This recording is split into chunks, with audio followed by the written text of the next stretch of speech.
თქმა უნდა, შემთხვევითი არ არის. შემთხვევითი არ არის იმდენად, რამდენადაც ჩვენ დღეს ყავს რუსული ხელისუფლება და დღეს, რასაც აკეთებს ქართული ოცნება და ბიძინა ივანიშვილი, ეს არის დაპირებების შესრულება. ოღონდ არა ქართველი ხალხისთვის დაპირებების შესრულება. ბიძინა ივანიშვილი ეხლა დაპირებას უსრულებს რუსეთს და დაპირებას უსრულებს პუტინს, რომელმაც 2012 წელს ძალიან ბევრი რაღაცა, მათ შორის 3 მილიარდი გამოატანა ამ ქვეყანაში იმისთვის, რომ მოსულიყო ხელისუფლებაში.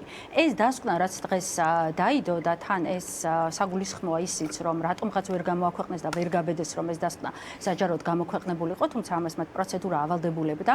ეს არის კრემლში დაწერილი დასკვნა, რომელიც მიმართულია ქართული სახელმწიფოს წინააღმდეგ და მისი მიზანი არის ბევრად უფრო ღრმა ვიდრე ნაციონალური მოძრაობის საკრძალვა. მისი მიზანია, რომ აი ამ აგვისტოს ძალიან მძიმე დღეებში, როდესაც სწორედ აგვისტო იყო, როდესაც საქართველოს მოქალაქეებმა, ჩვენმა სახელოვანმა ჯარმა თავარსარდლის მეთაურობით მიხეილ სააკაშვილის წინააღმდეგობა გაუწია რუსებს, თავი არ დაუხარა და აუღნიშნავ ასევე, რომ ზუსტად ისე, როგორც პრეზიდენტ ზელენსკის თავის დროზე ჩვენი საერთაშორისო პარტნიორები ურჩევდნენ უკრაინის დატოვებას, ზუსტად ასე ურჩევდნენ მაშინ მიხეილ სააკაშვილს ჩვენი საერთაშორისო პარტნიორები, რადგან მთავარი სამიზნე იყო სწორედ მიხეილ სააკაშვილის სიცოცხლე.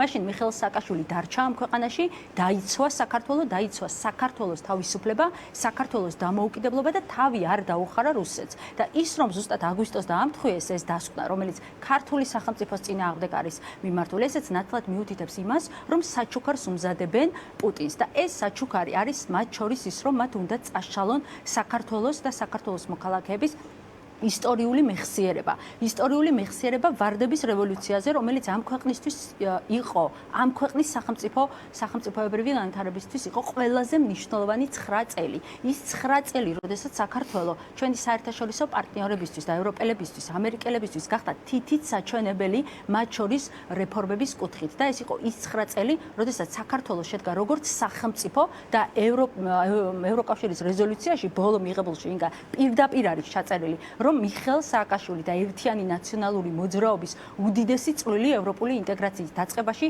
და შემდეგ გამტკიცებაში. აი ამ ყველაფრის გადაწერა უნდა ეხლა რუსულ ოცნებას თეა წულუკიანის და ბიძინა ივანიშვილის მეთაურობით და ამას აკეთებენ ვინ? ეს ძალიან საინტერესოა აღნიშნოთ, რომ ანუ დღეს გიორგი ანწუხელიძეს ასამართლებენ კოლექტიური სერგო ორჯონიკიძეები და გიორგი ანწუხელიძის 8 წელს ცდილობენ, რომ გაუფასურონ კოლექტიურმა სერგო ორჯონიკიძეებმა და ვინ წერენ ამ დასკვნას?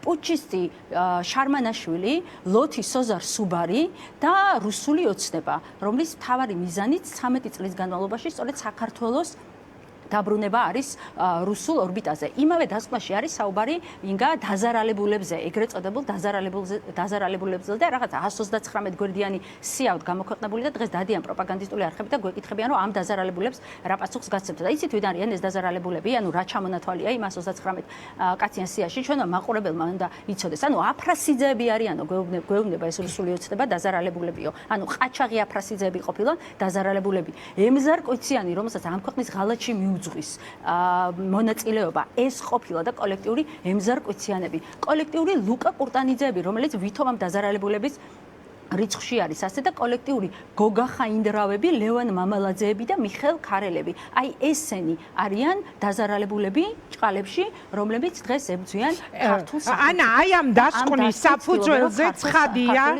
კი ბატონო, ცხადია, რომ ამ დასკვნის საფუძველზე მოხდება საკონსტიტუციო სასამართლოსთვის მიმართვა პარტიების ასაკრძალად. ჯერ ეს ერთი მანდა თავიდანვე ცოტა ღიმილის მომგვრელად გამოიყურებოდა ის, რომ თქვათ ნაციონალური მოძრაობის დროინდელი საქმეების შესწავლა დაანონსეს და პირველები დაიბარეს ხაზარაძე და ბადრი ჯაფარიძე, რომლებიც საერთოდ არასოდეს ყოფილან ნაციონალური მოძრაობის ხელისუფლების წევრები. მერე გახარიასთან დაკავშირებით, ანუ ერთობლიობაში ეს ყველაფერი იმაზე მეტყოლებს, რომ ამ დასკვნის საფუძველზე მოხდება პარტიების აკრძალვა და ერთი რამ მინდა გაგახსენოთ, აი წულუკიანის სიტყვები არის ესეც, რომ აი ამ ყველაფრიდან დასკვნა შეიძლება გაკეთდეს, ზოგადად შეიძლება ვთქვა, რომ ნაცმოძრაობა გამოცხადებული იქნება დანაშაულებრივ ორგანიზაცია და ასევე შესაძლებელია მის ცალკეულ წევრებს დამატებითი ბრალი წაუყენონ იმ ფაქტების საფუძველზე, რაც კომისიამ გამოიძია ეს 1-2 კვირის წინ თქვა თეაწულუკიანმა. ანუ აი ამ დასკვნის საფუძველზე რეალურად ჩვენ შესაძლებელია ძალიან მალე მივიღოთ შესრულებულად ის დაპირება, რომელიც ივანიშვილმა საპარლამენტო არჩევნების წინ გასცა, რომ პარტიები აიკრძალებოდა. აი რა შეგიძლია თქვა თქვენ, მე შემიძლია მე შემიძლია გითხრათ, ჩვენ ვიცით რა იქნება ამ ნაწილში.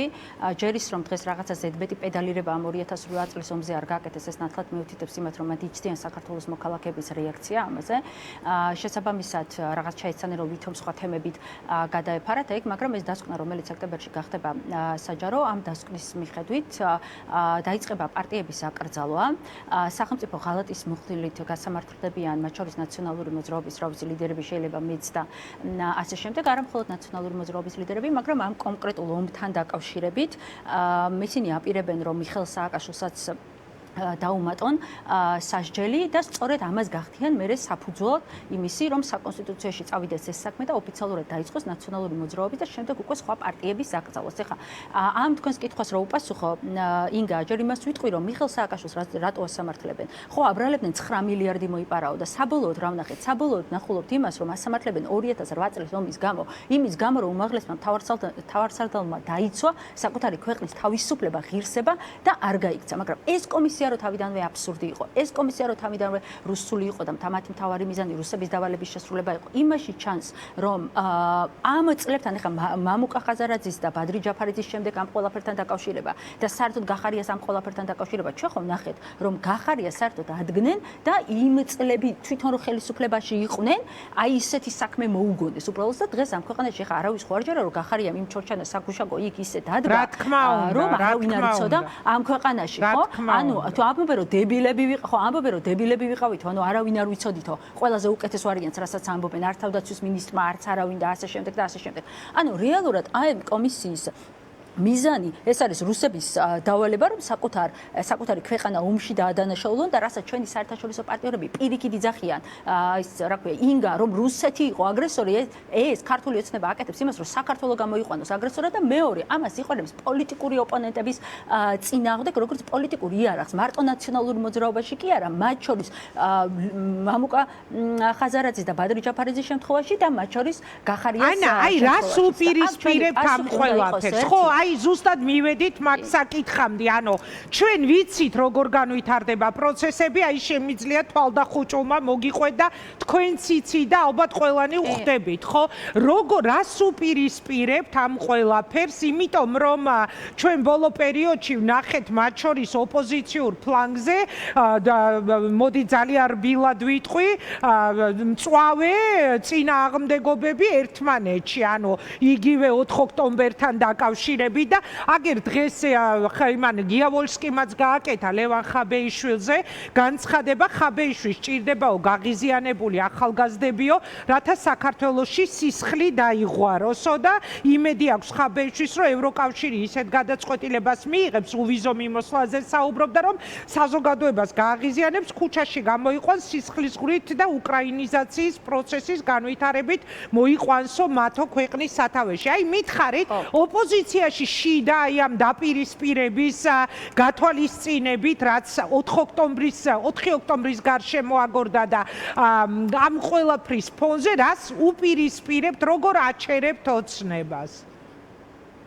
რამდენიმე ნაწილად გავყოფ ამ კითხვაზე პასუხს. პირველი, ვოსკი შევახსენებთ, რომ თუ ვინმე ამ ქვეყანაში სისხლი დაღვარა, აი 500 ადამიანი, რომ აწამეს ახალგაზრდებს, თავპირიროდ დაალეწეს, მათ შორის ლევან ხაბეიშვილი სასიკვდილოდ რომ გაიმეტეს და მაგათი ხელიდან ყველა ის ახალგაზრდა, ვინც სცემეს და ვისაც წამების კამერები მოუწყვეს, სისხლი დაღვარეს მაშინ. საქართველოს მოქალაქეების, როდესაც სასიკვდილოდ ცემდნენ. სისხლისღვრიან ეხლა, როდესაც უდანაშაულოდ ყავთ ადამიანები გამოკეტილი და როდესაც აი ასეთი შერყეული ჯანმრთელობის მზიამაღლობელი და ნინ დათაშვილი ყავთ გამოკეტილი და ეს ადამიანები უბრალოდ რისკავენ საკუთარი სიცოცხლით ისეთი ჯანმრთელობის პრობლემა აქვს. ამიტომ თუ ვინმე სამ ქვეყანაში უნდა არეულობა, თუ ვინმე სამ ქვეყანაში უნდა ძალადობა, თუ ვინმე სამ ქვეყანაში უნდა სისხლისღვრა, ეს არის ქართული ოცნება, რომელსაც ეს გააკეთა ბოლო დარბევების დროს მათ შორის. ეხლა რა უნდა გააკეთოს ოპოზიციამ? ორ ნაწილად გავყოფ ამას.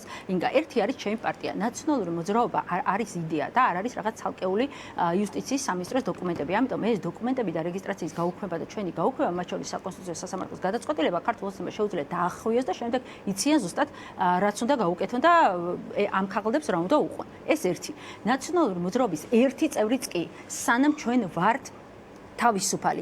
მანამდე ჩვენ არ შევეგუებით და არ გავჩერდებით ამ ბრძოლაში და საქართველოს დროშას ქვევით არ დავწევთ და არ დავაგდებთ. ნაციონალური მოძრაობა გააგრძელებს ბრძოლას, იმიტომ რომ ეს არის ილია ჭავჭავაძის, მარო მაყაშვილის, ზვიად გამსახურია და მერაბ კოსტავას იდეა თავისუფალი ევროპული საქართველო და ამ ბრძოლას მივიყვანთ ბოლომდე. ეხლა რა შეეხება მთლიანად ოპოზიციის გეგმას რა უნდა გავაკეთოთ. ჩვენ ამას უყურებთ ძალიან მარტივად. ნახეთ, რატო გიждდებიან ლევან ხაბეიშვილის განცხადებებზე? ინგა აქ ხარ არის მარტო 4 ოქტომბერზე. ანუ ჩვენ ხომ ნახეთ რომ ბოლო პერიოდის განმავლობაში ყველაზე მეტად რამაც გააღიზიანა ქართული ოცნება, გადააფსიხა და გიზგვანა რომ ესე ჩამოდგნენ და განცხადებებს აკეთებენ არის ის რომ უბრალოდ გამოვიდა ლევან ხაბეიშვილი, უბრალოდ ეს მაყურებელმა რო იცოდეს ეს თარიღი ლევან ხაბეიშვილს არ დაუანონსებია, პატა ბურჭულანძე დაანონსა, უბრალოდ შემდეგ მხარი დაუჭერა ლევან ხაბეიშვილმა და ჩვენ ხომ ბერმა ადამიანმა რასაც მოყვა ოპოზიციაში მერე დაპირისპირება, ცოტა დრო გვაქვს და კონკრეტულად რომ კი, თუ ძალიან არასწორად, თუმცა თქვი რომ ეს თემა უკვე ამოწურულია, ამიტომ გაგიჟდნენ მას შემდეგ, რაც ვახსენეთ და ახსენეს რეჟიმის დამხობა. კი, ჩვენი გეგმა არის, შემიძლია ღია თქვა, ჩვენი გეგმა და მე ვფიქრობ, რომ მათ შორის ოპოზიციის გეგმაც უნდა იყოს ერთადერთი. არანაირი რაღაც არჩევნებში შეყოლა, არანაირი ამ რეჟიმთან საუბარი. ერთადერთი, ეს არის წინააღმდეგობა, ეს არის მშვიდობიანი, მაგრამ ქუჩაში ბრძოლა, მრავალათასიანი საქართველოს მოქალაქეები ქუჩაში, წინააღმდეგობა, ეს არის ის, რაც ჩამოშლის ამ რეჟიმს და რეჟიმის დამხობა. აი ეს უნდა იყოს ჩვენი დედლაინი 4 ოქტომბრამდე იქნება ეს ინგა. თუ იქნება 4 ოქტომბერს, მაგრამ 4 ოქტომბერი უნდა იყოს დასასრული რუსული ოცნების. ეს არის რაც უნდა გააკეთონ ოპოზიციამ. მადლობა. დიდი მადლობა, ანა, მადლობა წარმატებას გისურვებთ. ანა წითლიძე გვერდთვებოდა